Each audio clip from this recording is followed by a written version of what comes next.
School ayamba mahiroi amata laknakhide private school kharadi hayeng tang taraga mathoidagi class hounaba notice thoknakhrai Manipur leingakna ngasidagi class 9 dagi 12 fauba amasung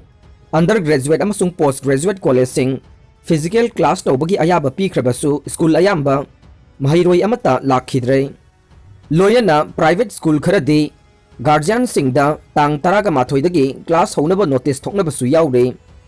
aduga lainga ki high school kharadana maru oiba parikya gi center sing tasinba yawba maramna lakliba ningthokaba numitagi class haunabasu yawgadawre loinana ngasi imphal lambi sorokta school gi uniform set pa mahiroi amata uba phangkhidai maramsina school ayamba ngasi gi oinadi mahiroi amata lakhidre haiba takle adumak puhandaki hapta asida school sing ayamba hangnana basem saduna leide masida laingak na piba niyom sing ngakna school sing na class tauna ba sem saduna laina khrei laingak na pikiba niyom sing haibade school sing college sing amasung atay mahiluisang sing amuk han hangdok pa matamda health department na pidiba covid SOP guidelines sing ngak na chatkadavane mama mapa singi ayaba yauraga mahiroi sing school kahan gadavane pung ahum dagi mari fawbadagi henna physical class tawroidavani amasung culture amasung sport event sing pangthokpa yaroi School college sing da karakpa matamda mahiroi sing oza sing staff sing amasung stakeholder khudingmagna khudsa sing na hamhanba hand sanitizer sijinahanba covid tagi ngakthoknaba guidelines sing ngakna chalhanba mathau tai sahi taraga nipan dagi helaba mahiroi sing vaccine kapthokadabane karigumba vaccine kapthoktaba teaching amasung non teaching staff sing ahanba dose kapkhiba yauna numit kunni khudinge RT-PCR COVID-19 test tawraga madugi report adu institution adugi head sing da pisilaba matungda makhoina amasung district ke ZEO sing da pigadavani haiba adu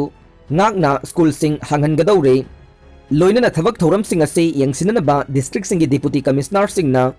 district level task force semduna educational institution sing yengsinba loinana SOP nga ingakte haiba yengsinanaba laingakna sinakibasu lairabane school amasung college sing da athubada health checkup tawbagi tangai fadaba lakpa matamda madugi damag isolation facility thambaga loinana manak nakpa health center natraga joint director health service ta pau pigadavani haikhiba leirai mahiroi singi imung manunggi miyoi sing ana ayak yawrakpa matamda mahiroi adu yumdagi mapan thoktanaba khanghangadavane oza sing mama mapa sing amasung stakeholder sing na arogya setu app download tawgadavane mahiloi sing hangdokpa siga loinana hostel sing mahiroi sing puthok pusin tawriba transportation sing asisu matamgi matungina komthorokpa yabagi oithokpa lai karigumba laingaki official singna yengsinba lakpa matamda SOP thugairamba thoklabade school adugi recognition kakpa yauna laingakna chapsana action lokhutkani haina laingakna section wa phongdokhiba leiravane China na pungning sonthanana bahonari Taiwan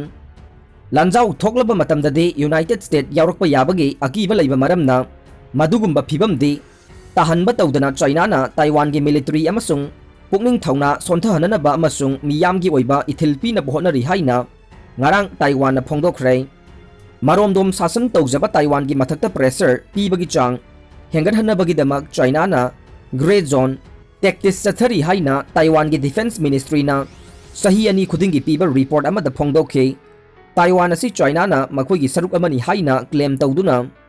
force siznagani haibagi threat kaya hengatlagle haukiba matam kaya sida makhoina Taiwan ge manakta military exercise pangthokpa amasung Taiwan ge air defense zone thugaiduna warplane kaya marum thajinbagi thabak chathakhe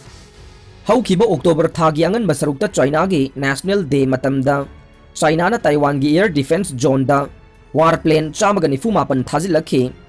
maduna maram oiduna Taiwan su masagi aircraft paikhathanduna amasung air defense missile system activate tawduna sem sakhe Defense Ministry ki report aduda China na tawribasi Taiwan gi Air Force sokthahananaba leikha tahananaba amasung pungning sonthahananabagi damaktani haina phongdokhe China na tawribasi gi manungda cyber warfare tonga sandokpa amasung lan soknadana China gi wa ilhannabagi damak Taiwan asi malem gi laibak singdagi tokhaina lehananaba campaign yauri haina report aduda haikhe China ki threat asi yamna luba maramna Taiwan na United States tagi sophisticated oiba weapon system kaya leiri Taiwan gi anti-China oiba President Tsai Ing-wen nasu masagi defense industry inot hapna bakan na honari